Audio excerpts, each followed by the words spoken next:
नमस्कार। सोचिए जरा, एक ऐसा कानून जो कागज पर तो सुरक्षा का वादा करे, लेकिन असल में आपकी आजादी का ही गला घोट दे। आज हम बात करेंगे रॉलेट एक्ट की, एक ऐसी चिंगारी जिसने पूरे साम्राज्य में क्रांति की आग लगा दी। चलिए समझते हैं इस कहानी को। हमारा आज का सफर बस इसी एक सवाल से शुरू होता है। क्या होता है जब कोई कानून ही इंसाफ देने से इनकार कर दे? ये सवाल सिर्फ 1919 के भारत का नहीं था। ये हर उस समाज का सवाल है जहां सत्ता और नागरिक के बीच भरोसे की डोर टूट जाती है। तो पहला विश्व युद्ध तो खत्म हो चुका था, लेकिन भारत की हवा में ना शांति नहीं थी, बल्कि एक नई बेचैनी थी।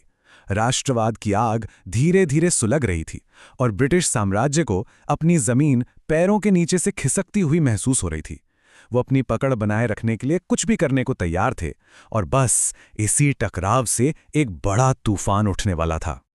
और इसी डर का जवाब था एक ऐसा कानून जो इतिहास में हमेशा के लिए बदनाम हो गया, 1919 का रॉलेट एक्ट। इसे बिना कानून वाला कानून भी कहा गया, और ये नाम सच कहूं तो बिल्कुल सही था, क्योंकि इसने न्याय की आत्मा को ही खत्म कर दिया था। इस कानून का मकसद बड़ा सीधा था, हालांकि इसे सुरक्षा जैसे खूबसूरत लफ्जों में लपेटा गया था। असल में ये भारतीयों से उनके सबसे बुनियादी अधिकार छीनने की एक साफ साफ कोशिश थी। इसमें वो सब कुछ था जो किसी भी आजाद सोच वाले समाज को कभी मंजूर नहीं हो सकता। आप जरा इस स्लाइड पर लिखी बातों को ध्यान से देखिए। ये सिर्फ नियम नहीं थे, ये तो न्याय का मजाक थे। बिना मुकदमे के 2 साल जेल, आज हम इसे गैर कानूनी हिरासत कहते हैं। आप कोई अपील भी नहीं कर सकते। सुनवाई, वो भी बंद कमरों में, बिना किसी जूरी के। प्रेस पर सेंसरशिप और लोगों के इकट्ठा होने पर पाबंदी। मतलब ये आवाज को दबाने की खुली कोशिश थी। ये कानून नहीं, नागरिक आजादी पर एक सीधा हमला था। पर जानते हैं इतिहास की सबसे मजेदार बात क्या है? वो अक्सर वैसा नहीं चलता जैसा लोग सोचते हैं। दमन की इस कोशिश का नतीजा एकदम उल्टा हुआ। इसने सोए हुए राष्ट्र को झकझोरकर जगा दिया। ये स्लाइड देखिए, पूरी कहानी का सार इसी में है। एक तरफ ब्रिटिश सरकार का इरादा था आंदोलनों को कुचलना, और दूसरी तरफ असल नतीजा क्या हुआ?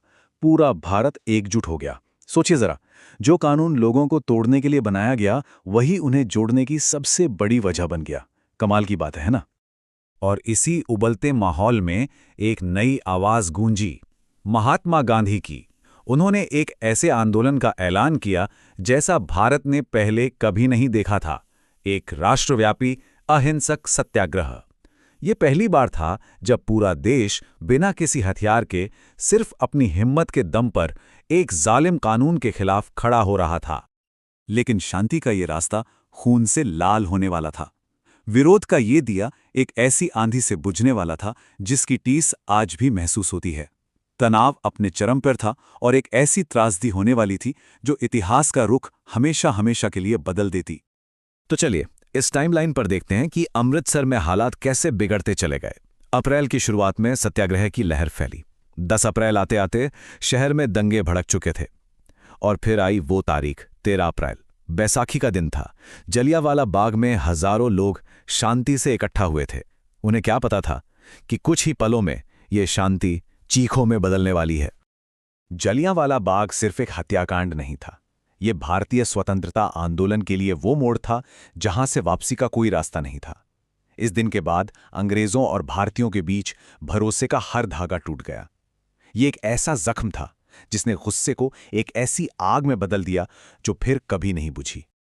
इस घटना ने भारतीय राष्ट्रवाद को, जिसे कहते हैं ना, गैल्वेनाइज कर दिया। अब ये एक साइंटिफिक टर्म है जिसका मतलब है किसी चीज को बिजली का झटका देकर हरकत में लाना। और जलियांवाला बाग ने ठीक यही किया। उसने सोए हुए आंदोलन को एक ऐसा झटका दिया कि वो पहले से कहीं ज्यादा ताकत से उठ खड़ा हुआ। तो देखिए कैसे एक के बाद एक चीजें हुईं। रॉलेट एक्ट आया, उससे पूरे देश में गुस्सा भड़का। उस गुस्से ने राष्ट्रवाद को और भी मजबूत बना दिया, और यही मजबूत इरादा गांधी जी के असहयोग आंदोलन की नींव बना। और इन सब से जो सबसे बड़ी सीख मिली वो ये थी कि नागरिक स्वतंत्रता ही किसी भी आजाद देश की आत्मा होती है। ये एक ऐसी चेन रिएक्शन थी जिसने आजादी का रास्ता साफ कर दिया। तो कुल मिलाकर कहानी क्या है?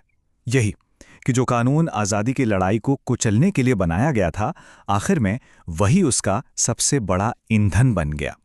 ये इतिहास की सबसे बड़ी और सबसे कड़वी सच्चाइयों में से एक है। और आखिर में ये कहानी हमें एक बहुत बड़े सवाल के साथ छोड़ जाती है, एक ऐसा सवाल जो आज भी उतना ही ज़रूरी है। क्या जुल्म, क्या दमन कभी भी आज़ादी की इच्छा को हमेशा के लिए ख़त्म कर सकता है? रॉलेट एक्ट का इतिहास हमें एक ही जवाब देता है। आप शायद एक चिंगारी को दबाने की कोशिश कर सकते हैं, पर आप उसे जंगल की आग बनने से नहीं